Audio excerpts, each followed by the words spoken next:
বাংলাদেশে বিএনপি জামাতের নেতৃত্বাধীন জোট সরকার ক্ষমতায় আসার আগেই আরম্ভ হয়েছিল সংখ্যালঘু ধর্মীয় সম্প্রদায়ের উপর নির্যাতন।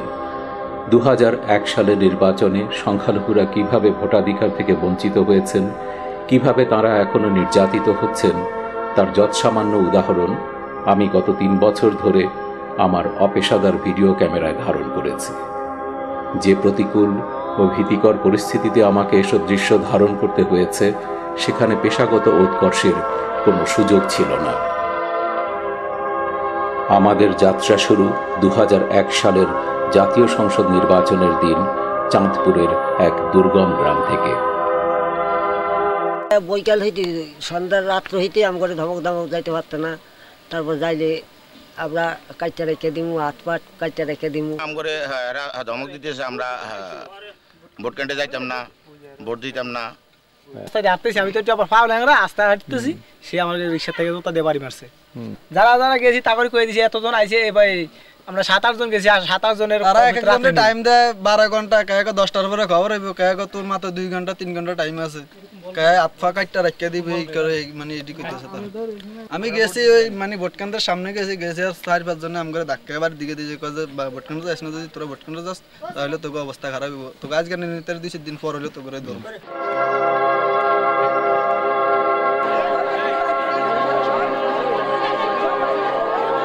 আমার নাম বুজদুত আলী। আপনাদের সামনে আমারে ধাক্কাইছে। কে ধাক্কাইছে? এই যে ছেলেটা দেখাই দিলাম, কে ছেলে? জসিম বলে তার নাম। হ্যাঁ, কি কি অসুবিধা কি হইছে? দেখাইলো না স্যার আপনার সামনে। কারা বাধা দিতেছে? তারা কারা? বিএনপির লোকে।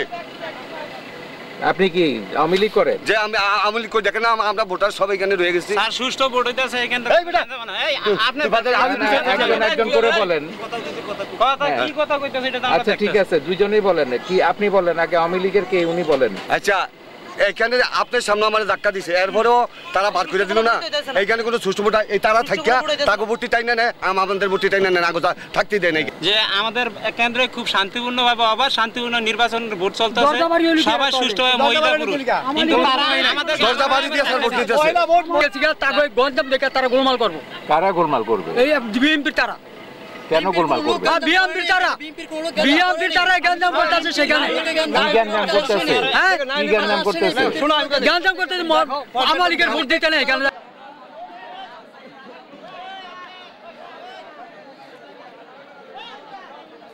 আইন প্রয়োগকারী সংস্থা বিনা কারণেই কোনো রকম কথাবার্তা ছাড়াই আমাদের লোকজনকে ধরে নিয়ে আসছে এবং একটা ভীতিকর পরিস্থিতি সৃষ্টি করেছে, যাতে করে আমাদের লোকজন যাতে ভোট দিতে না পারে। দাগনমিয়ার যে পূর্ব চন্দ্রপুর, মাসিমপুর, বাক্সা, নরসদপুর সহ বিস্তীর্ণ এলাকায় সংখ্যালঘু সম্প্রদায়ের ভোটারদের উপস্থিতি একেবারে নেই বললেই চলে। আমি 2 জনের সাথে আলাপ করেছি, তারা বলছে যে তারা ভয়ে, তাদেরকে ভয়ভীতি দেখানো হয়েছে, তাদেরকে যেন ভোট কেন্দ্রে না দেখা হয়। কারা দেখিয়েছে এটা সহজেই অনুমেয়, যে বিএনপির আপনার যারা সমর্থক, তারা গতকাল রাত্রেই তাদেরকে গিয়ে বাড়িতে বাড়িতে বলে উঠছে যে আপনারা যদি ভোট কেন্দ্রে যান তাহলে আমরা ধরে নেব অবশ্যই যে আপনারা ধানের শীষের বিপক্ষে ভোট দিয়েছেন, যদি না যান তাহলে ধরে নেব যে আপনারা ধানের শীষের পক্ষে আছেন। কোথাও কোথাও সেনাবাহিনীও আমাদের লোকজনদেরকে অমানুষিক নির্যাতনও করেছে, তাদেরকে ব্যাপকভাবে মারধরও করেছে। ছাড়াইত কান্দি, সোনাদি ছাড়াইত কান্দির আমি নাম বলতে চাই না, একজন স্কুল পড়ুয়া মেয়েকে আপনার সেখানে সারা রাত্র বিএনপি সন্ত্রাসীরা দর্শন করেছে, এবং এটার প্রতিবাদে সোনাগাজীর হিন্দু জনসাধারণ, ওই চচ্চান্দিয়ার গ্রামের হিন্দু জনসাধারণ থানা সদর এসে আশ্রয় গ্রহণ করে। পরে দুপুর 1টার দিকে ফেনী থেকে আর সেনাবাহিনীর মেজর গিয়ে তাদেরকে পিক আপ করে তাদেরকে অনেক বুঝিয়ে সুঝিয়ে তাদেরকে বাড়িঘরে নেওয়া হয়েছে। কিন্তু এই যে বাড়িঘরে নেওয়া হলো, সেই বাড়িঘরেও তারা আজকে রাত্রে বা এখন ভোট শেষ হওয়ার পরপরেই তারা সেখানে তাদের বউ বাচ্চা নিয়ে নিরাপদে থাকতে পারবে কিনা এ নিয়ে আমার যথেষ্ট সন্দেহ হচ্ছে। এটা নির্বাচনের নামে প্রহসন, এর কোনো নির্বাচনই হয়নি। এজেন্ট বসতে দেয়নি, কর্মীদের বেরোতে দেয়নি, মাঠে কাউকে থাকতে দেয় নাই। এখানে নির্বাচন হয়েছে 2 দলের মধ্যে না, অনেকটা প্রশাসন আর আওয়ামী লীগের। হিন্দু সম্প্রদায়ের লোকজনকে তো সম্পূর্ণ বাড়িঘর ছাড়া করে দিয়েছে। তারপর আওয়ামী লীগ নেতা কর্মীদেরকে দেশ ছাড়া, এলাকা ছাড়া করেছে।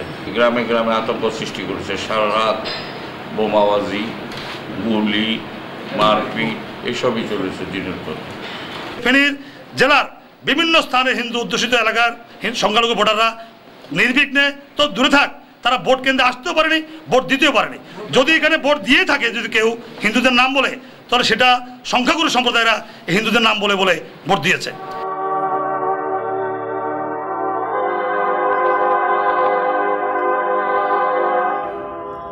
নির্বাচনের আগে থেকেই ফেনীর প্রত্যন্ত অঞ্চলের ভীত সন্ত্রস্ত নির্যাতিত হিন্দু সম্প্রদায়ের নিরীহ মানুষ এসে আশ্রয় নিয়েছিলেন শহরের উপকণ্ঠে তুলাবাড়িয়া গ্রামে। আমরাও বাবু এই দমকায় দামকায় গাড়ি এলাম, ঘুষে এলাম, ভোট দিতাম বলে যাইতাম দেন লাশও দেখ ভোট দিবার লাই দেন আপনার না না আমরা খালি ভোট কেন্দ্রে যাইবার লাইও দেন। আমরা ভোট দিতাম বলে মানা করছে, আমরা ভোট দিতাম যাইও না।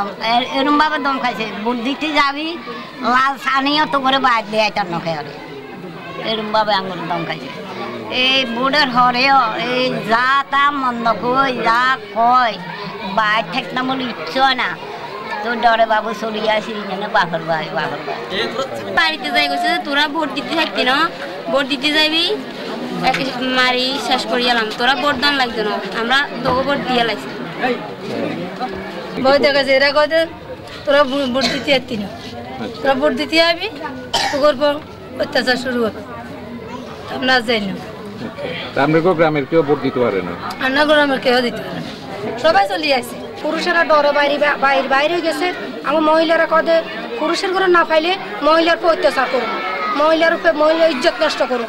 ইয়েন কইছে আর আমরা ডরে ফলায় ফলায় থাকি, পুরুষেরা বাইরে থাকে, ও বাড়িতে আইয়ে না, ও আমরা এই আইয়ের করে ফোয়ারা দিই, তো বন জঙ্গলে যাইবো ওই থাকে। আমার অত্যাচার করছে, বাবিন মাথার পে গুলি ধরে রাখছে, এরপরে 5,000 টাকা দিয়েছে।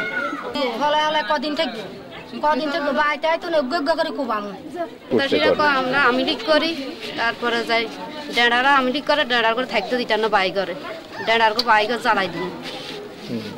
সন্ত্রাসী লেমু হাসপাতালে একজন নাম আছে ফেরদৌস, সন্ত্রাসীর নাম, ওই হের কাছে গেছে আমাদের বাড়ি, মানে 10-12 জন পুরুষ গেছে মানে মীমাংসা করার জন্য। এরা কইছে যে 11 লাখ টাকা দিতে, নাইলে ব্যাগ জ্বালাই দিব। তো এবার 1 লাখ টাকা দিছে জানের ভয়ে, এখনো বাড়িতে কেউ নাই, সব ফালানি। 27 পরিবারের মানুষ প্রায় 200-300, একটাও বাড়িতে নাই। পুলিশ টুলিশ আইলো, পুলিশ টুলিশে ওই এনে কলে টলে পুলিশেরা ওই আরো ওই কিয়া খাদেন যেগুলো কয় সেগুলোর লইল না, আছে কোনো কিছু করে না। আচ্ছা, এই সন্ত্রাসী যা পুলিশের কখন মন্দির আর পুলিশের কখন মন্দির খায়।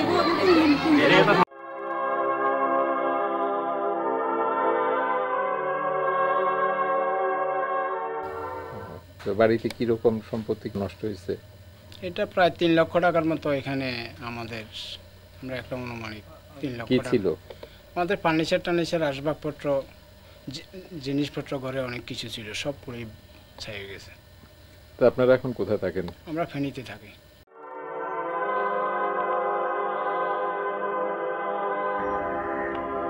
নির্বাচনের 8 দিন পর উল্লাপাড়ায় কিশোরী পূর্ণিমার নৃশংস গণধর্ষণের সংবাদে দেশবাসী স্তম্ভিত হয়ে পড়েছিল। স্বরাষ্ট্রমন্ত্রী যে ঘটনা যথারীতি অস্বীকার করেছিলেন। কয়জন আসছিল?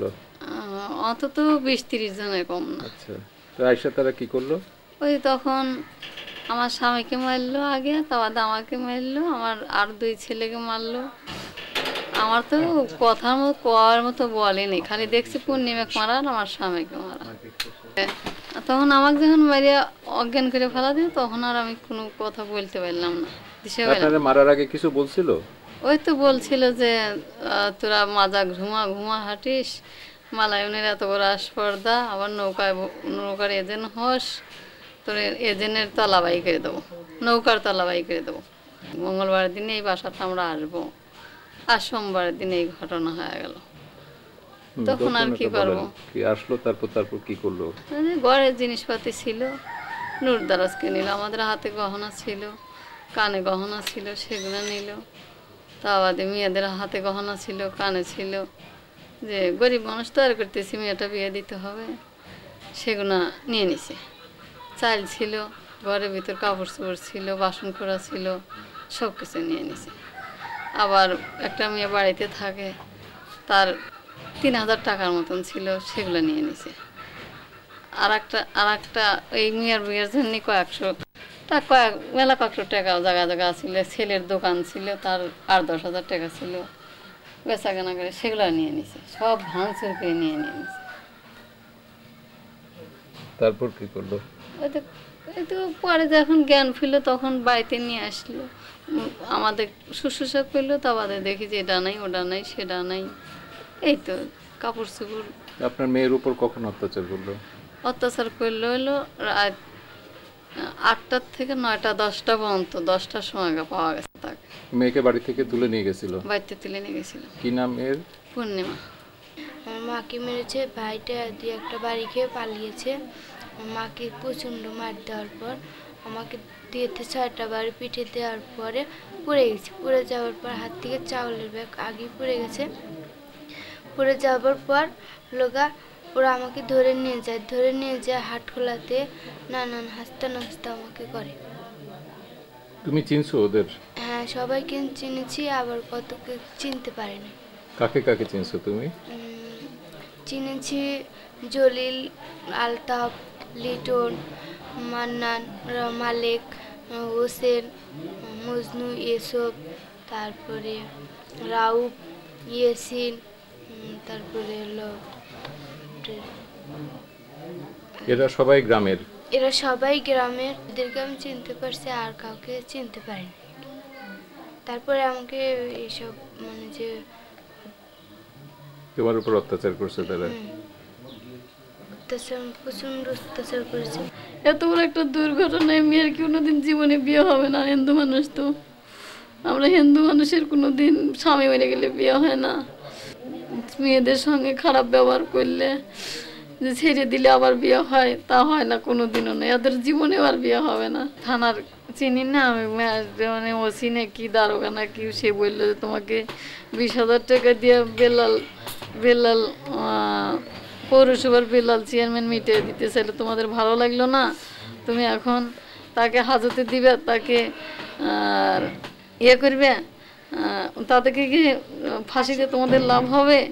বলে আমাদের লাভ না হলো, আমাদের মেয়ের জীবন এমনি নষ্ট, আরও 10 জনের 10 মেয়ে যেন নষ্ট না হয়, চাই এইটা। উল্লাপাড়া থাকতেই আমরা খবর পেলাম আগের রাতে লাহিড়ী মোহনপুরের এক গ্রামের ভয়াবহ ডাকাতির সংবাদ। সেখানে গিয়ে দেখি সর্বশান্ত হয়ে পড়েছে আগমোহনপুর গ্রামের সম্পন্ন ঘোষ পরিবার।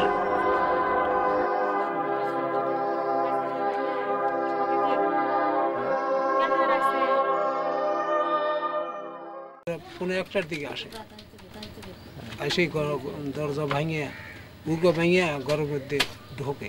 কতজন লোক এখানে ছিল?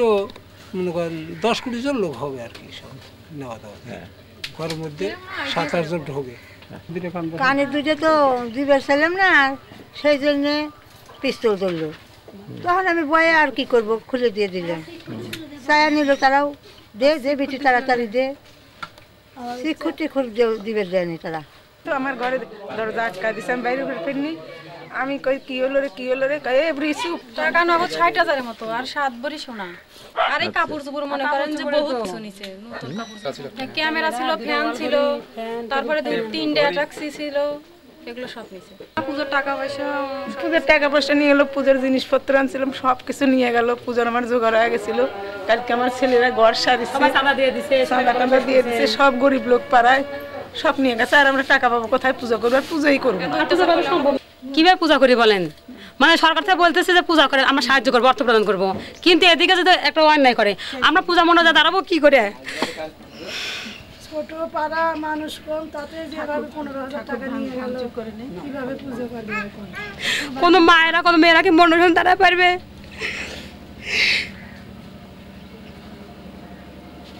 ওই বোর্ডের কারোর একটা কাপড় নাই যে সকালে উঠে পড়বে, এমন ভাবে সব নিয়ে এনে দিচ্ছে। তো কেন ওরা এই অত্যাচার করতেছে কেন আপনাদের উপর বলছে কি? না আমাদের তো থাকা টিকাই তো কঠিন হয়ে গেছে, এমনকি এরা গায়ে খাইটে কষ্ট করে সংসার করাইছে কিন্তু ভোগ করে পারতেছে না। কেন হিন্দুরা ভারতে চলে যায়? আমরা এত বড় হয়েছে কোনোদিন এগুলো দেখি নাই যে ডাকাতে পরে এরকম অবস্থা হয়। কোনো বাড়ির লোকজন বাড়ায় পারে না, সব ঘরে ঘরে ছেকল দিছে। পাশে বাড়ি আছে, দরজা বাড়িতে ছেকল। এই বুড়ি চিৎকার করবি না, চুপ করে থাক। কয় এই বেড়া গুতা দেয় কে রে? কয় যে এই বুড়ি চুপ কর, তোর একটা ছেলে আছে, তোর ছেলে কিন্তু শেষ করবো। তো কেউ কি বাইরে পারবে? চিন্তা করেন, সবার তো জীবনের ভয় বেশি। আমরা পূজা করার ইচ্ছা ছিল না, তো এখন দেখলাম যে চাপের মুখে পূজা করি। কালকে মনে করেন যে বললাম যে 5,000 টাকার মতো চাঁদা তুলছিলাম, আর 1,000 টাকার মনে করেন বাজার সদায় কাপড় চোপড় পুজোর আনছি। সব কিছু মনে করেন যে লুটতরাজ করে রাহাজানি করে নিয়ে গেছে। আর কি দিয়ে আমরা পূজা পালি করবো? পূজা পালি আর করতে পারবো না এবং সম্ভবও না। মা বোন সবাই আছে, তারা যদি মান ইজ্জত মারিয়ে নিয়ে যায়, কিছু করার আছে। দেখেন যে অবস্থা, এই অবস্থায় আমরা আর পূজা পালি করতে চাই না, বুঝলে। এটা নির্বাচনের পর থেকে শুরু হয়ে গেছে। আমরা 5 বছর কোনো রকমই নাই, কোনো সময় কোনো রকম অত্যাচার নাই। চুরি ডাকাতি ছিল না, ধীরে ধীরে সবকিছু বাড়তেছে। 71 সালে যে হয়েছে, 71 সালে বেশি দেখা দিতেছে। আমাদের মনে করেন যে পুজোর আসল মূল মালিক, বুঝলেন, তাকে আসামি দিয়ে তুইছে চক্রান্ত মূলে দিয়ে, মানে তাদের বাড়ি এখন এই যে লুটতারাজ রাহাজানি এইভাবে অবৈধ। হ্যাঁ, তোমার ভাই কোথায়, অমক কোথায়, বুঝলেন। ওই আওয়ামী লীগের নির্বাচন আমরা করছি, এই জন্য আমরা সব দোষী। হ্যাঁ, শালা মালওয়ানরা নৌকায় ভোট দিছে, আর শালারা এখন দৌড় পারোকে এইভাবে মনে করেন সব জড়িত করে মনে করেন আসামি দিচ্ছে। এত অত্যাচার করলে কেমন করে থাকবো বাবা? নারীদের পুরো অত্যাচার, ছেলে পেলের পুরো অত্যাচার। ছেলে পেলে বাড়িতে থাকতে পারবে না, পেট ভরে চাদ্য খাইতে পারবে না, হাট বাজার করবে পারবে না, কাজকর্ম করবে পারবে না। দিন বিকে তনুরক্ষা ছেলে পেলে 5 দুয়ার মারি আনবে তবে গাছাইতে। সকালবেলা বাবা ধরে আসলো, হাতে পায়ে ধরে করলাম বাবা আমার থাকতে দিবে না, না দেও আমাকে মারি হালা দেও বাবা, তাও আমরা শান্তি পাই।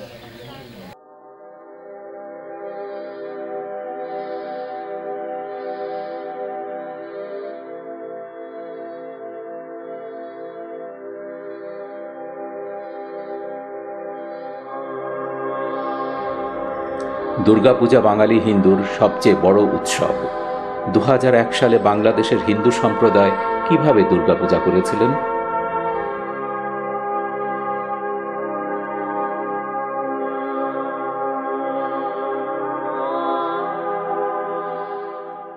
আগে হিন্দুদের মেরে ফেলা হতো যে মানে এইসব রায়ট বা সাম্প্রদায়িক দাঙ্গায়, কিন্তু ইদানিং এটা লক্ষণীয় ব্যাপার যে এখন মৃত্যুর হার খুব কম, কিন্তু হচ্ছেটা কি লুট, অগ্নিসংযোগ, আর সবচেয়ে যেটা মানে অবমাননাকর এবং যেটা আমি বলি যে যেটা অমানবিক এবং যেটা জানোয়ারের কাজ, সেটাই যে নারী দর্শন যেটা গণহারে হচ্ছে, সেটা আমাদেরকে সম্পূর্ণভাবে ভাবিয়ে তুলছে যে আমরা আদৌ এই দেশে থাকতে পারবো কিনা। 4 দলীয় সরকার 2টা জিনিসের উপর গুরুত্ব দিয়েছে। একটা হলো যে হিন্দুদের সম্পত্তি যা কিছু আছে এটা দখল করা, আর দ্বিতীয়ত একটা বিশেষ পার্টির ভোট ব্যাংক নষ্ট করা। এটা হলো তাদের উদ্দেশ্য, কারণ তারা জানে যে একটা ধর্ষিত পরিবার তারা আর এই দেশে থাকবে না, তারা ইন্ডিয়াতে চলে যাবে। আজকে এই মহা অষ্টমী এই দিনটিতে আমরা প্রতিবাদ জানাচ্ছি, যেটা মিলিতভাবে স্ত্রী পুরুষ মিলে আমরা অনশন করছি। শুধু হিন্দু নয়, বাংলাদেশের সংখ্যালঘু খ্রিস্টান সম্প্রদায়ও সাম্প্রদায়িক সহিংসতা থেকে রেহাই পায়নি। মঙ্গলবার দিন রাত্রে আমার বোনের জামাইয়ের বাড়িতে হামলা করে, পরে ওখানে আমার হাজব্যান্ড যায় সকালবেলা, আসার পথে রাস্তায় তাকে অ্যাটাক করে মারে 5-6 জনে, এবং ওই সাথে সাথে কিছু লোক আমার বাড়ির ভিতরে এসে হামলা করে। আমি শুনতে পাইলাম যে ওনাকে রাস্তায় ধরে মায়ের ধরে করে হাত ভেঙে দিছে। ওই খবর পাইয়ে আমি ঘর থেকে বাইরেছি, যাবো এই মুহূর্তেই মানে 40-45 জনের মতো এসে আমার বাড়িতে হামলা করে। ভিতরে ঢুকে পড়ে যখন আমার চোখেছে বাড়ি মারে, তখন আমি বললাম যে ভাই তোমরা এগুলো ভাঙচুর করতেছো কিসের জন্য, তোমাদের কি মা বোন নাই? আমাকে একটা বকা দিয়ে বললো যে তুই ঘর থেকে বাইরে, নাহলে তোরে শেষ করে দেবো। পরে টিভি ভাঙচুর করে, সব কিছু ভাঙচুর করতেছে। এর মুহূর্তে মানে এক এক ঘরে 4-5 জন করে ঢুকে পড়ে। কিছু বাইরে দাঁড়াই থাকে, উঠানের মধ্যে দাঁড়াই থাকলে আমিও বাইরে দাঁড়াই থাকি। এই মুহূর্তে আমার বাবা বাড়ি থেকে শুনে আসতে থাকে, আসতে থাকলে আমার বাবাকে ওই রাস্তার পার ফেলাইয়েই খুব মারধর করে। তখন আমি ঠেকাইতে যাই, ঠেকাইতে গেলে আমাকেও খুব মারধর করে এবং আমার বাবার 2টা হাত ভেঙে দেয়। আমাদের এলাকার যে চেয়ারম্যান শাহজাহান, উনির নেতৃত্বে এই সমস্ত কাজ হয়েছে, কারণ উনি নিজেই লাঠি এবং হাতুড়া নিয়ে আসছিল। আমার স্বামী তিনি আওয়ামী লীগ করে, আর যারা হামলা করছে ওনারা সবাই বিএমপি। আর ওনারা চাইছিল যে আমরা বিএমপিতে যাতে ভোটটা দেই, আমরা ভোট দেই নাই। চেয়ারম্যান অনেক আগের থেকে আমাদের উপরে মানে বিলা। এমপি নিজেও নাকি বলছে যারা ভাঙচুর করছে, বলে এমপি বলছে সুবল মণ্ডলের যদি 2টা হাত কাইটা এনে দিতে পারো তোমাদের 50,000 টাকা পুরস্কার দেব, এরকম বলচারও তারা বলছে। আর আমার বাবাকে যখন মারে বলে, দুইজনে বলে কয় এই শালা তুই না আওয়ামী লীগের ভোটের সময় বাচ্চাদের নৌকা বানাই দিছিলি মিছিল করতে, তোর নৌকা বানানোর স্বাদ মিটাই দিই, শালারে আগে শেষ করে লির। আমার স্বামীরে মার গিয়ে কানে যাই দেন হাসপাতালে কি অবস্থা, এর বুড়া মানুষের 2টা হাত ভাঙছে, এই সমস্ত জায়গা বাইরে হারছে, ব্যথায় হার শরীর হাত দিয়ে দড়কে খাইতে না, লড়তারে না। এই যে দেখে আমি আসলাম জামাইর ওইরকম হচ্ছে, তাই আমি একটা অস্থিরের মতন এইরকম হইয়া আমি হাসপাতালে লইয়ে গেছি চাটমোহর নিয়ে, ওইনে ভর্তি হরকে ওইনে এক্সা হরকিয়া সব কিছু করকে টরকে তারপর আসে আমি ওইনে ভর্তি হইয়া 1 রাত্রি রইয়া, তারপর দিন আবার আমি পাবনা নিয়ে গেছি। পাবনা নিয়ে আবার 2 হাত ইয়ার প্লাস্টার হচ্ছে, প্লাস্টার হওয়ার পর এই যে তুই আইসি আবার আসে দেখতে গেছি। আর আমার বাবাকে মারছে, আমি যে কটা মাইর ঠেকাইছি, আমার গার উপর দিয়ে যে কটা মাইর পড়ছে, ওই কটা মাইর যদি আমার বাবার উপরে পড়তো মনে হয় আমার বাবাকে ওই দিনে পাঠিয়ে দেওয়া লাগতো। চাইছেন আমাকে সভাপতি আপনারা এর উপযুক্ত বিচার করবেন, এই দুষ্টের জন্য উপযুক্ত বিচার হয়। এই মৃত্যুকালে যদি এইরকম হাত ভেঙে যদি কষ্ট পায়, এই আমার আর সহ্য হয় না। আমার জামাইটা যে মার গেলাই নাই, আমি ঈশ্বরের ধন্যবাদ দিয়েছি। আমরা যে সংখ্যালঘু আছি, হিন্দু খ্রিস্টান, আমাদের উপর যেন কোনো অন্যায় অত্যাচার এরা না করতে পারে, এর জন্য সরকারের কাছে নিরাপত্তা আইন চাই। মানিকগঞ্জের সাটুরিয়ায় ইউনিয়ন পরিষদ নির্বাচনে বিএনপির পরাজিত প্রার্থীর সাম্প্রদায়িক আক্রোশ থেকে ঋষিপাড়ার সদ্যজাত শিশু থেকে অশীতিপর বৃদ্ধ কেউ রেহাই পায়নি, যদিও তারা বিএনপিকেই ভোট দিয়েছিলেন।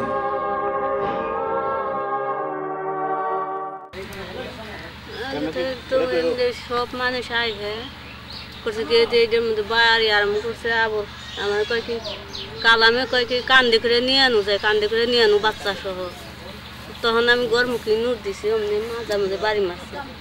ঘরে যাই এই নিচে খাওয়া চাও 9,200 আর 12 সন্না আছে টাং ভাঙ্গে নিয়ে।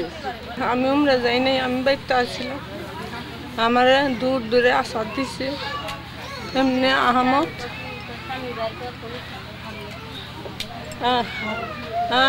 তোর পোলা বের কর, এই সুত মারানি তোর পোলা বের কর, নাহলে কান্দে নইলাম। আমার থোড়া দোষ, তো আমি যেমন জারি দিয়ে নামছি। জোড়া থেকে মাপ চাইছি, তাও বলে তাও ই করে নাকি জোড়া থেকে মাপ চাইছি, হাতে পয়ডে গেছে পার নাকি, তাও আমি বাইরে খালি দিছে। ঘর বাড়ি ভাঙ গেছে, মালানের বাচ্চা তো আগুন ধরে পুরে ভারত পাঠাম। আপনি ভোট দিতে গেছিলেন? গেছিলাম। কারে ভোট দিছেন? আনারসে। আচ্ছা, তারপরে আপনাদের মারছে বোধহয়? তারপরে মারছে, আমি কইছি বাইরে আমার মারিস না, আমি গরিব মানুষ, আমি আনারসে ভোট দিছি, তাও ফোন তো মানে না। কয় কি সুদানি আবার অন্তরি আনারসে ভোটের কথা কস, ভারতে পাঠিয়ে দিম, তো আগুন ধরে পুড়িয়ে দিম। 71 সনে ও রাজাকার ছিল, 71 সনে। কে? 71 সনে রাজাকার তাইকা এই পর্যন্ত একটু কম হবে। খারাপ লোক। আর আমাকে মাইরা দিলে আমাকে শোনা কানে কানে আসিল, গলায় আসিল, পোলারা আজকে দিছিল, ব্যাগ নিয়ে গেছে। পোলারা বাড়িতে আসিল না, কত ডাকাই গেছিল, কত চকে গেছিল, ইয়ে গেছিল। আইসাই নাইলে এরকম আমাকে এরকম অত্যাচার করছে, পোলাগো ধরে মারছে, স্বামীরে ধরে মারছে, আমাকে এরকম অত্যাচার করে ব্যাগ ছেড়ে ফেলে সব নিয়ে এর মধ্যে ইয়ে আসিল, সোনের সেন্টে নাচাল, যা কিছু তখন নিয়ে গেছিল। মারার পরে সুবান স্লোগান দেয় যে জয় বাংলা, মুন্নু সাহেবের গ্রুপ এক হও, মালায়নকে আগুন ধরিয়ে পুড়িয়ে দাও। তখন আমরা কইলাম যে আমাকে দেশে আর থাকা চলবো না।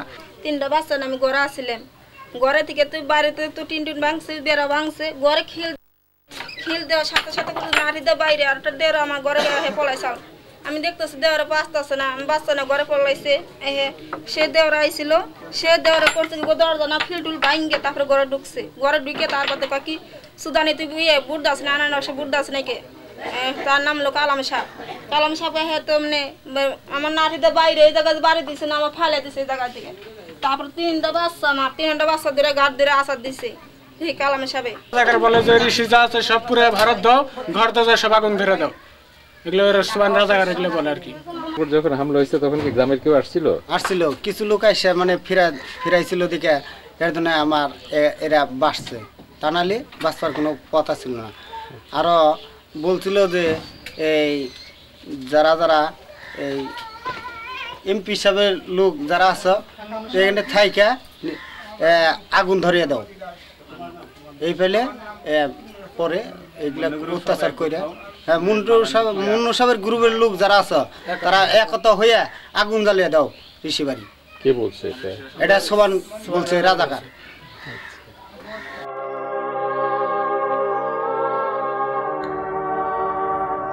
বাঁশখালীতে তেজেন্দ্রশীলের পরিবারের 11 জনকে পুড়িয়ে মারার 6 মাস আগে একইভাবে বাড়িতে আগুন দিয়ে আরতিদের গোটা পরিবারকে পুড়িয়ে মেরেছে বিএনপির সন্ত্রাসীরা। এটা হুমকি দিয়ে ফরাত দিয়াম অমুক গজ্জম বিড়া বাড়ি সারি যাওয়া গই অমুক গর সমুক গরি বহুত কিছু হইয়ে লুট গজ্জম ফাট গজ্জম। তারপরে কারা বলছে এই কথা হইয়ে জাঙ্কির বউ জাহাঙ্গীরের বউ বলছে তাদেরকে হুমকি দিছে এরা। আচ্ছা তারপরে এই ঘটনা হইছে। এই ঘটনাটা কি হইছে বলেন তো? ঘটনাকে আগুন দেখি যে এবার আগুন কেরাসিন দিয়ে বিলে হর পেট্রোল দিয়ে বিলে হর আমরা তো দেখতে হয় না আগুন দেখি সারি কিনে দিয়ে আগুন জ্বলতে দেখি আর কি নিভেতে আই না। কয়জন মারা গেছে? 3 জন। নামগুলো বলেন। আরতি সব সাম্পা দেবী তারপরে জুনুবালা দেবী। জুনুবালা হচ্ছে আরতির মা। আর চম্পা হচ্ছে আরতির মেয়ে। আচ্ছা পুলিশ কাউরে গ্রেফতার করছে, অ্যারেস্ট করছে? অ্যারেস্ট করে নাই একটু ডাকে নিয়ে। জাহাঙ্গীরে এখনো অ্যারেস্ট করে নাই না।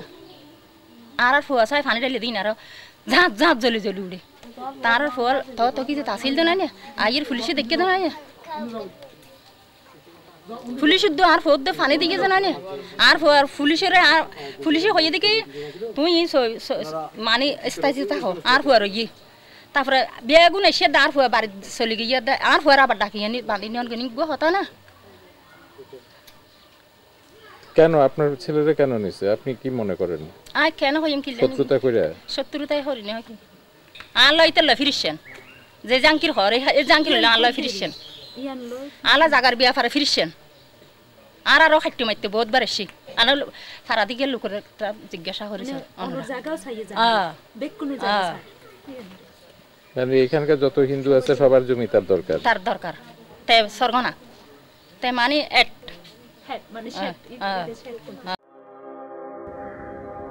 বাগেরহাটের মোরেলগঞ্জে গণধর্ষণের শিকার হয়েছেন উত্তম মণ্ডলের স্ত্রী ও কিশোরী বোন। রাতের অন্ধকারে দেশ ছেড়ে চলে যাচ্ছেন অসহায় মানুষ। আমাদের বাড়ি প্রথম ডাকাত যায় 23/9/2002 তারিখে। ওদিন রাত 1:30টার দিকে আমাদের ঘরের উত্তর পাশের দরজা ভেঙে ডাকাতরা ঢুকে 10-12 জনের একটি ডাকাত দল ঢোকার পরে আমাকে এসেই প্রথম আটক করে এবং আমাকে বেদম পরিমাণে মারধর করে এবং আমার বাবাকে বেঁধে এনে আমার কাছে রাখে এবং আমার বোন এবং স্ত্রীর উপর তার শারীরিক অত্যাচার চালায় স্যার। তো রাতে 2টার দিকে আমাকে বাড়িতে 10-12 জন লোক ডাকাত আমাদের উত্তর পাশের দরজা ভেঙে ঢুকে তারপর আমার দাদা বাবা তাদের উপর অনেক মারধর দেয় এবং আমাকে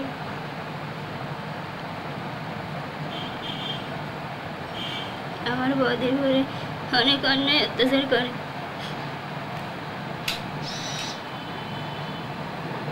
তুমি কি তাদের চিনেছো? সবাইকে চিনি। যখন 2টা বাজে তখন ওই আমাদের উত্তর পাশের বারান্দা দরজা ভেঙে ঘরে ঢুকছে রাত্রেবেলা ঢুকে তারপর আমার ওই স্বামীকে মারধর করছে, আমার শ্বশুরকে তারে ওই আনকে ওই বেঁধে রাখছে। তারপর আমার কি ভালো আমার নন্দন খুব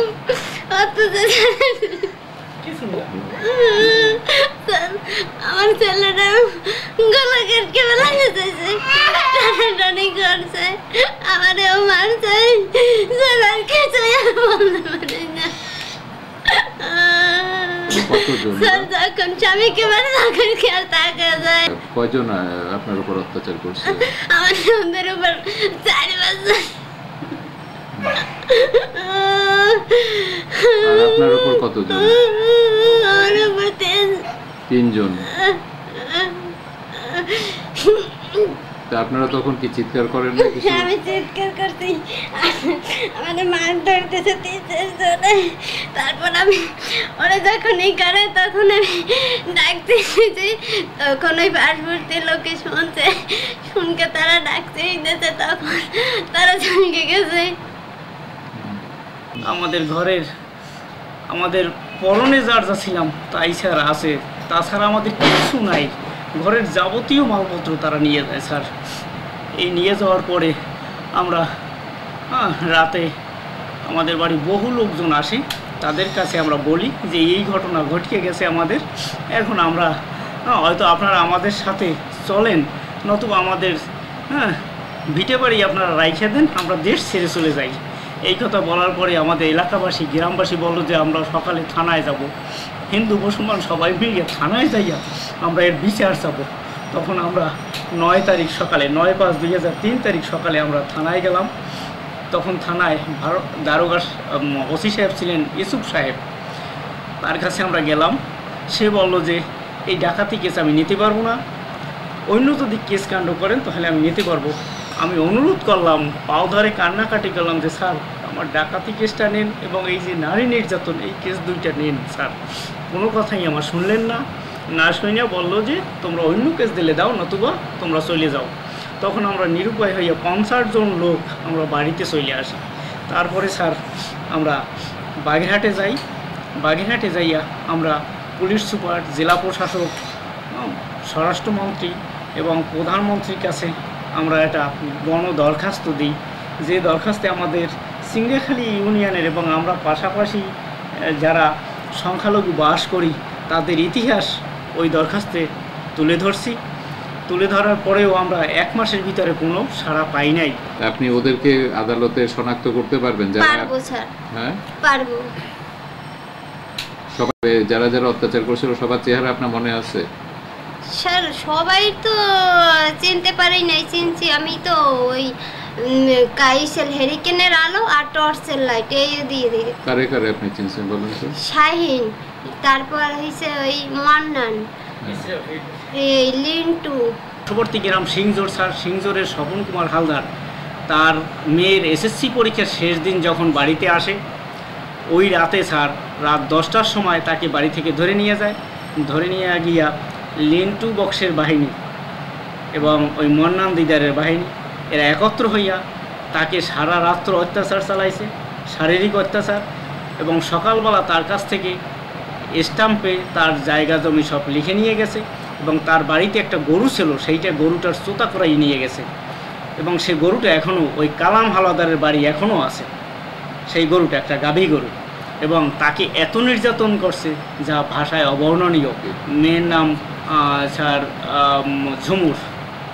ঝুমুর এবং তারা ওই 20 তারিখে অত্যাচার হয়েছে, 21 তারিখে স্যার তারা দেশ থেকে চলে গেছে, তার স্ত্রী এবং মেয়ে সহ দেশ ত্যাগ করছে স্যার। সাতক্ষীরার গাভা গ্রামে জামাতের ইউপি চেয়ারম্যান 34 ঘর হিন্দু পরিবারকে ভিটে ছাড়া করেছে। হামলাটা এমন ধরনের হয়েছে যে তাদের ঘর বাড়ি লুটপাট করছে, তাদের মাছ লুটপাট করছে এবং অনেক মহিলাকে তারা লাঞ্ছিত করছে, যা স্বচক্ষে না দেখলে এ করে। এমনও দেখছি যে অনেক মহিলার ব্লাউজ পর্যন্ত ছেঁড়া, অনেক মহিলারা দেখছি শাড়ি নাই, এই ধরনের অবস্থা।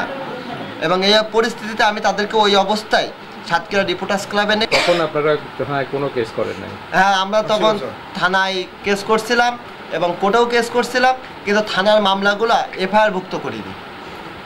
এরপরে আপনার 24 তারিখে হঠাৎ করে দুপুরবেলা যখন আমি খবর পাই যে কি আবারও ভূমিহীনদের উপরে হামলা হয়েছে 24শে জুন, সাথে সাথে এই গাভাতে চলে আসি।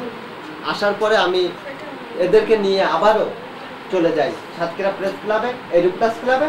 সেখানে সাংবাদিকদের বলি যে ভাই এই অবস্থা, এবং আমি এসে দেখি যে সেখানেও অনেক মহিলারা কাঁদতেছে আর বলেছে যে রাত্রি তোরা ঘরে থাকলে তোদেরকে ধর্ষণ করা হবে। এরপর তোরা ইন্ডিয়া চলে যায়। তখন হলো ভোরের কাগজের সাংবাদিক সুবোধ চৌধুরী, উনি ঠিক এইভাবেই বলে যে তো এবারে যদি তোমাদের বলে যে ইন্ডিয়ায় চলে যেতে, তা বলবে তোরা পাকিস্তানে চলে যায়।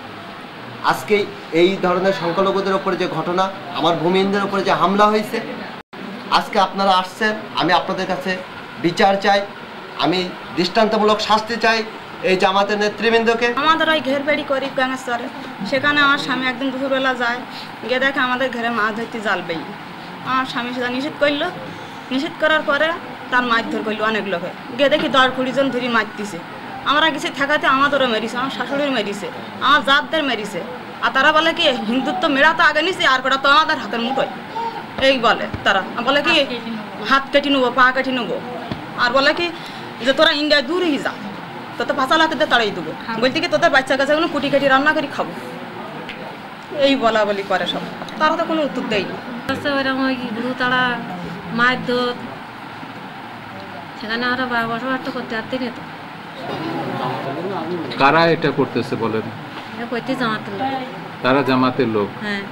এখন নতুন ভূমিনীরা এসেছে, এখন ওই গোড়া ছাগল গিয়েছে আমার ঘরের ধারে, ডালিগুনি ভেঙে যাচ্ছে। আমি বলছি কি একটু তোয়াত করে ঘা দিয়ে দিলে কি হয়, এইটুকুন কথা বলেছি। আমার খুব মারধর করতে গিয়েছে সব। এবার যাওয়ার পরে বলে যে অত্যাচার করে এখন হয়েছ কি, এরপরে ঘরে একদম ঢুকিয়ে দেবো, আই বড় মেয়ে একদম নিয়ে চলে যাবো, 108 দিয়ে ভারতে তাড়িয়ে দিব, এইভাবে বলে। খুব যে জায়গাটুকুন আমি এই হাল অবস্থায়, আমার কেউ কাজেও নেয় না, আমার খুব সংসারের অভাব, এরকম অবস্থা। খুব আমার গাল চেষ্টা দেয়, সেইভাবে আমি থাকি। আমার বাচ্চাদের কিন্তু ভাতও জোটে না। তিনি যেই জামাতের লোক 5 জন হুজুর মাসে যেই 5 চৌকিদার ডেকে নিয়ে গেল, যেই আমার ঘর বাড়ি পোড়াই দিল, আরো দেশের লোক সবার পোড়াই দিয়েছে। দেওয়ার পরে সবাই চলে গিয়েছে। এটা কখন পড়াইছে? আর বছর বৈশাখ মাসে রাত্রি পড়েছে। আর এই বছর আবার আমি সেখানে 2 সাল মাটিতে দিয়ে রয়েছি। এই আষাঢ় মাসে 19 তারিখেই সেই ঘরের পোতা কেটে, প্যারা গাছ গাছগালি সব কেটে ফেলেছে। ফেলানোর পরে নায়ব বাবু এসে বন্ধ করেছে। করার পরে আবার এই 19 তারিখে এখান থেকে 15 দিন আগে আমার ভোর রাত্রি আমি মাছ মারতে যাচ্ছি কবিশনে বাগদা মারতে। 3 জন পুরুষ ছেলে, 1 জন মহিলা, আমার দুই অসম্ভব রক্ত ভেঙতেছে এখনো পর্যন্ত। আমি সুস্থ না, আমি অসুস্থ। তারা আপনার উপরে অত্যাচার করছে? অত্যাচার করেছে বিরাট। ভয় দেখাচ্ছে তোর খুন করবো, তুই যদি ঘিরে আসিস। আমার স্বামী যায় না, রাতের পর রাত জেগে থাকে, বেডির পরে বসে থাকতেও দেয় না। ঘেরের পাশে এসে থাকলেও ভয় দেখায় যে তোর মারবো। ঘেরে আসিস না জন্য আমার বিয়ে হয়েছে 13 বছর। আমি সেখান থেকে দেখছি আমার স্বামী ওই ঘের বেড়ি করে। আমার স্বামী অশিক্ষিত, কিছু জানে না, তো সে কাজকর্মও করতে পারে না, শুধু ওই ঘের বেড়ি আর মাছ শাক ছাড়া কিছু সে পারে না। আর কিছু ওই করে আমাদের সব কিছু চলে। কালীগঞ্জের সরকার বাড়ির ভিটে মাটি জমি দখল করে জামাতের সন্ত্রাসীরা ফুটবল খেলার মাঠ বানিয়েছে। ধর্ষণ ও নির্যাতন করেছে গৃহবধূদের, যার সাক্ষী বিএনপির এক স্থানীয় নেত্রী। রাধারানী আমার ছোট বৌমা, ওকে টেনে নিয়ে গেছে বাগানের দিকে, নিয়ে ওরা অত্যাচার করেছে। আচ্ছা, আবার আমার বউ বনলতা, ওরও এরকম মারধর করেছে, পা এখানটা কপ দিয়েছে, হাত ভেঙে গেছে, আর এখানটাও তো এটা সব কাল ছিঁড়ে সব দাগ পড়ে আছে। আর আমার বড় বৌদিরও এই পাশাড়ে মেরেছে, এখান থেকে এখন নিশ্চয়ই নিত্যাতনে হসপিটালে আছে স্যার। আর আমার বাড়িতে আমার ভাই ওর বেঁধে থইল, ওরও মারধর করেছে খুব, সেটা একটু সুস্থ মতন হয়েছে। ওই 12টার সময় এসেছে, 1-1.5 ঘন্টা 2 ঘন্টা ধরে মন্দির ভেঙেছে। তারপর এই মন্দির স্যার এইখানে ছিল, এখানে কালীও ছিল, কালী প্রতিমা ছিল, আমরা ডেলি পূজা করি। তারপরে ওই মন্দির টন্দির ভেঙে আমরা আর ওই তো চলে গেলাম। আর বউ কটা ওই বেদিতে ছিল, ওরা চলে গেল, বউ কটা ছেড়ে দিলে, তো ওরা আর যেতে হইলো না। আমরা পরে এসে ধরি মরি নিয়ে ওই বাড়ি রেখেলাম। তারপরে সকালে ওখানে যাই থানায় গেলাম, যেই ওখানে দেখালাম, দেখি এই হসপিটালে ভর্তি করলাম। আমরা তো কেস কাজ বুঝিনি, ওইভাবে যা করে ওই দেওয়া হলো, সে কেস কাজও নরম হয়ে গেল, কিছু করতে আমরাও কিছু করতে পারলাম না স্যার। আমাদের এক্স চেয়ারম্যান গফুর চেয়ারম্যানের নেতৃত্বে কোন পার্টি করে এরা, তারা করে জামাতকেও বিএনপিও করে, জামাতও করে, আবার আমলিগও করে। ওরা জামাত করে সব। এরা যারা এসেছিল সবাই সব জামাত করে স্যার, এরা জামাতের লোক। তো তোমার কাকিমাকে যে ধর্ষণ করছে সেই মামলা পুলিশ নেয় নাই? না, হ্যাঁ। আর তারপরে কাকিমাকে কথা বলছিলাম, যেটা মন্দির ছিল প্রতিমা ভেঙেছে, মন্দির ভেঙেছে, সে কথাটাও বললাম, তারা সেই কথাটাও লিখলো না। আমাদের এই মা কাকিদের এত অত্যাচার, মার এই কম মেরেছে, হাত ভেঙে গেছে, এগুলোও লিখলো না। কাকিমাকে যে ধর্ষণ করেছে, নির্যাতনের কথাটা বললাম, সেটাই তারা তার মধ্যে কোনো উল্লেখ করেনি। এই মর্মে আমরা এমন একটা পর্যায়ে আছি, আমাদের জীবনে নিরাপত্তা নেই স্যার। তারা প্রকাশ্যে হুমকি দিচ্ছে যে তোমাদের ইয়েতে হয়েছে কি, তোমাদের ইন্ডিয়া পার করে ছাড়বো, তোমরা হিন্দু হয়েছো আর এই জায়গায় পড়ে মতবাড়ি করবা, আর আমাদের উপর তোমার টেক্কা মারছো। এখানে বসবাস করে যদি মেরে ফেলতো আমাদের, তারপরেও আমাদের খুব ভালো হতো। এই জীবিত রেখে মোরা চাই, তারও আমরা এখন অসহায় পড়েছি। তাই আমরা চাচ্ছি আপনাদের কাছে, যে কোনো উচ্চ মহলের কাছে আমরা জীবন নিরাপত্তা এবং আমরা যাতে এখানে সুষ্ঠুভাবে থাকতে পারি, যাতে আমরা এই মাটি বাংলাদেশে বসবাস করতে পারি। বাংলাদেশের নাগরিক হয়ে আমাদের এমনটা হচ্ছে যে আমাদের এখান থেকে তাড়াই দেবে তারা। আমার দাবি যে এটা আমি বিচার চাই, সুস্থ এলাকাবাসী। তার চেয়েও একটা মহিলা ধর্ষণ হয়েছে, এবং একটা মহিলা ধর্ষণ হয়েছে, এই ধর্ষণটার কারণ হসপিটালে ভর্তি করেছে। আমাদের কালীগঞ্জে আমাদের এই চেক আপ করার কোনো ব্যবস্থা নেই হসপিটালে। ডাক্তার সাহেব এবং ওনাকে দিয়েছিলেন, লিখিত দিয়েছিলেন যে এটা ধর্ষণিতা, এটা আমরা এখানে ভর্তি করবো না, সাতক্ষীরা করতে হবে। কে বা কারা ভয় দেখাইছে যে তুমি যে অসুস্থ, তোমার যে ধর্ষিতা হয়েছ, তো তোমাকে এমনভাবে চেক আপ করবে যে তুমি তাতে সহ্য করতে পারবে না। সে মহিলা ভয়তে যায়নি, যার কারণে ওটা আমরা হয়তো প্রমাণ করতে পারবো কি পারবো না, এটাও দুঃখ বিষয়। কিন্তু মহিলাটা বাস্তব, মহিলাটা আমার বলছে কি এটা সত্যি ঘটনা, শাকাছুই কিরে কাটেন। আমি বলতে স্যার হ্যাঁ এটি সত্যি ঘটনা, তো এই কথা যেন কোথায় বার করবেন না, এগুলো সম্মানের ক্ষতি, কোথায় বেরি করতে নেই, এই ঘরের ঘটনা বেরি করতে নেই। পুলিশ বলছে আপনাকে? হ্যাঁ, আর দুটো পুলিশ। ওরা কি মহিলা পুলিশ? না, পুরুষ ছেলে। পুরুষ পুলিশই আপনাকে বলছে? হ্যাঁ। তো সেই জন্য আপনি এটা বলেন নাই কাউরে? বলিলাম আমার কথা এটা সত্যি ঘটনা, তার সবার সঙ্গে আমি বলে দিস তো যে এটা সত্যি ঘটনা। রাত 12টার সময় ঘরে শুয়েছিলাম, তখন ওরে বাবা কত মানুষ, 200-250 মানুষ লাইটি ভর করে ফেলেছে। আর এসে আমাদের ঘরের দরজায় যখন বাড়ি দিয়েছে, তখন আমরা ঘরের ভিতরে আউমা করে চিৎকার করেছি। চিৎকার করলে সেই বেগে দরজায় ধাক্কাতে ঠেলে ফেলে দিয়ে আমাদের মাছ শুরু করলো।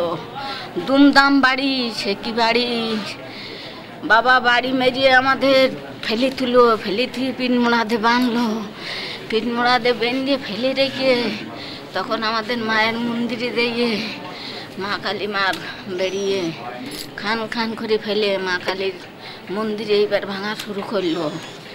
দুমদাম করে বড় বড় রামদা, কুরুল, খন্তা, কোদাল এই দিয়ে দুমদাম বাড়ি দিয়ে মন্দিরে ভেঙে ছড়িয়ে সব ধোপাং করে পুকুরের তলে ফেলে দেয়। আর আমাদের ওইভাবে বেঁধে তুলো, তা আমি বলতে পারিনি, তখন আমি বেহুশ। কয়জনে অত্যাচার করছে? তো ওই 3 জন গিলে কদিন, ওই একজন পুরুষ গিলে আর 2 জন হাত পায়ে ধরে ধরম বাবা বলেছি, পেঁচা টেচা করেছে, সব হরিল টরিল খানছি, খাই করতে গেছে। আমার কে পেঁচা পড়েছে আপনার গায়ে? নুরুজ্জামান। নুরুজ্জামান? হ্যাঁ। তো থানাকে আপনি এই কথাগুলো বলেছিলেন? স্যার সব বলেছি, যে বাবা এই যে সবার সঙ্গে বলেছি। রাধারানী তো আপনার আন্ডারে আছে নাকি? আমার আন্ডার আছে, কিন্তু আমি ভর্তি করিনি। আচ্ছা, তো রাধারানী যেটা বলছে যে তাকে ধর্ষণ করা হয়েছিল, তো আপনারা কি এটা রেকর্ড করেছেন? না, এটা যখন আমি তো ভর্তি করিনি, এক্সামিন করিনি, যখন ডাক্তার ডিউটি ছিল সেই ভর্তি করছে। হ্যাঁ, তখন মানে আমি জিজ্ঞাসা করছি, তখন বলছে যে সে রেপের কথা বলে নাই। আচ্ছা আচ্ছা, রাধারানী আপনি ডাক্তার বলছে আপনি তাদেরকে বলেন নাই আপনার উপর যে ধর্ষণের ঘটনা ঘটছে? ডাক্তারের সঙ্গে সব বলেছি ঘটনা, মহিলাদের আমার খুলে পর্যন্ত দেখেছে, ডাক্তারের সঙ্গে বলেনি কি করিয়ে। 3 জনের কথা এই যেরকম বলেছি, 3 জনের কথা বলেছি। ডাক্তার তখন বলেছে পশুরও এরকম কাজ করে না, এখন ডাক্তার অস্বীকার যাচ্ছে কি করিয়ে। আমাদের বাবা আমরা বাঁচতে চাই।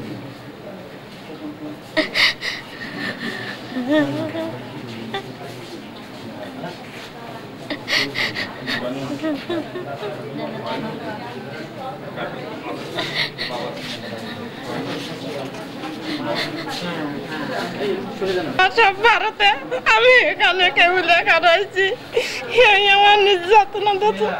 আমার একটা এখন জামাই মেয়ে এসে পড়েছে, আমি এই মৃত্যু কি করে দেখাবো দুনিয়া।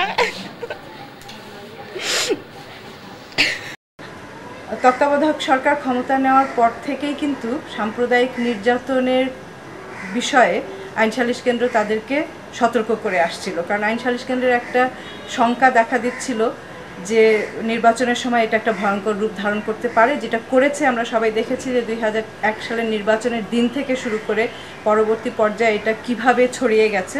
আমরা যে কোনো জায়গায় ধরি না কেন, ভোলা, বাগেরহাট, কুষ্টিয়া, ময়মনসিংহ, চট্টগ্রাম, নোয়াখালী, যেখানেই আমরা দৃষ্টি ফেলছি সেখানেই এই ঘটনাগুলি দেখেছি এবং আমাদের কাছে প্রচুর অভিযোগ এসছে, যে অভিযোগের ভিত্তিতে আমরা 2001 সালের নভেম্বর মাসেই মামলা করলাম যে সরকার কেন হিন্দু সম্প্রদায়ের মানবাধিকার রক্ষা করতে ব্যর্থ হলো, এবং এখন পর্যন্ত সরকার কিন্তু সেটার কোনো উত্তর দিতে পারেনি কিংবা দেয়নি। মুক্তিযুদ্ধ করেছিলাম, জাতি ধর্ম বর্ণ নির্বিশেষে সবাইকে নিয়ে সুন্দরভাবে আমরা বেঁচে থাকতে চেয়েছি, কিন্তু এখন দেখছি যে এই জিনিসটা ঠিক হচ্ছে না, সরকার ঠিকমতো চালাচ্ছে না। আজকে আমরা 98 জন আমরা মুক্তিযুদ্ধে অংশগ্রহণ করেছিলাম এবং আমরা মনে করেছি জাতি ধর্ম সবাইকে নিয়ে, হিন্দু মুসলমান বৌদ্ধ খ্রিস্টান সবাইকে নিয়েই তো আমরা মুক্তিযুদ্ধ করেছি এবং বাংলাদেশে সুন্দর মতো আমরা মাথা উঁচু করে বেঁচে থাকবো তার জন্য আমরা মুক্তিযুদ্ধ করেছিলাম। কিন্তু এখন আমি দেখছি যে জিনিসটা কমপ্লিটলি সিচুয়েশন কমপ্লিট চেঞ্জ হয়ে গেছে। এখন তো সাম্প্রদায়িকতা যেভাবে মাথাচাড়া দিয়ে উঠছে, আমাদের উপরে যে নির্যাতন নিপীড়ন হচ্ছে, আমরা তো তার জন্য তো মুক্তিযুদ্ধ করিনি।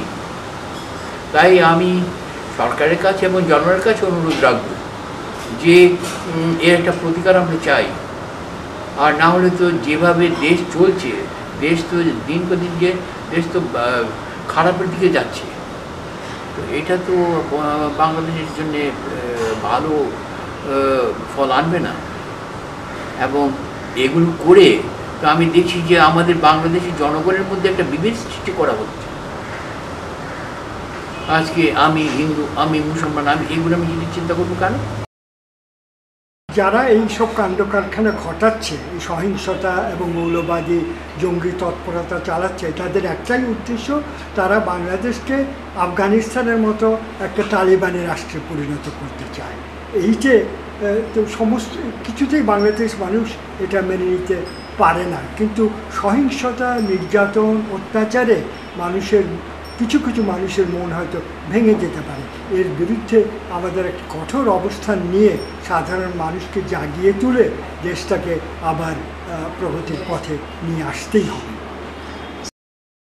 এখন যেটা সবচেয়ে বড় উদ্বেগের কারণ হয়ে দাঁড়িয়েছে সেটা হলো যে এই কাজগুলি কিন্তু চলছেই, এটা থেমে থাকেনি, বরং বিভিন্ন রূপে বিভিন্ন জায়গায় অনবরত হিন্দু সম্প্রদায়ের উপরে নির্যাতন চলছে। কোনো সময় আমরা নালিশ পাচ্ছি যে তাদের মন্দির ভাঙচুর করা হয়েছে, কখনো প্রতিমা ভাঙচুর করা হচ্ছে, হিন্দু মেয়েদের উপরে নির্যাতন হচ্ছে, তারা গণধর্ষণের শিকার হচ্ছে, তাদেরকে হুমকি দেওয়া হচ্ছে। আমাদের ছোট্ট একটা উদাহরণ দিই এখানে, যে ছোট্ট একটা কথা বলা হয়েছে যে 100 টাকা হাতে ধরিয়ে দিয়ে বলেছে যে তোরা এখনই ভারতে চলে যা।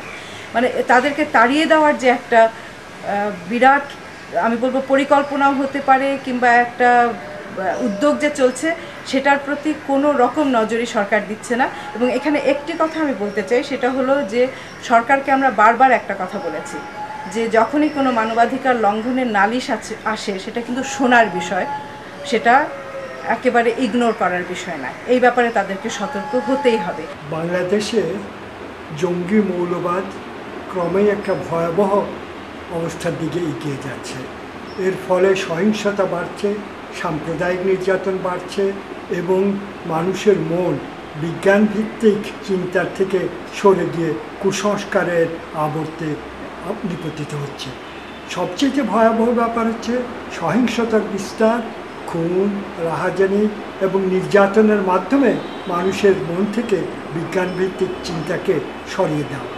এই অবস্থায় বাংলাদেশকে যদি একটি প্রগতিশীল, সুস্থ, ধর্মনিরপেক্ষ রাষ্ট্রের দিকে এগিয়ে যেতে হয়, তাহলে 1972-এ যে সংবিধান প্রণীত হয়েছিল সেই সংবিধানে ফিরে যাওয়া ছাড়া আর কোনো পথ নেই। আমাদের সেই সংবিধানকে পুনঃপ্রতিষ্ঠিত করার জন্যে সকল রকম সংগ্রামে ঝাঁপিয়ে পড়তে হবে এবং মৌলবাদীদের থাবা থেকে নিষ্ক্রান্ত হওয়ার জন্যে আমাদেরকে শক্তি সঞ্চয় করতে হবে এবং সাধারণ মানুষের মনে বিজ্ঞান মনস্কতা ছড়িয়ে দিতে হবে।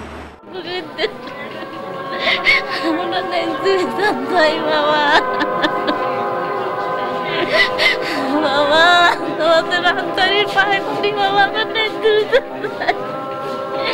আমাদের বাবা তোমরা আমাদের বিচার করো।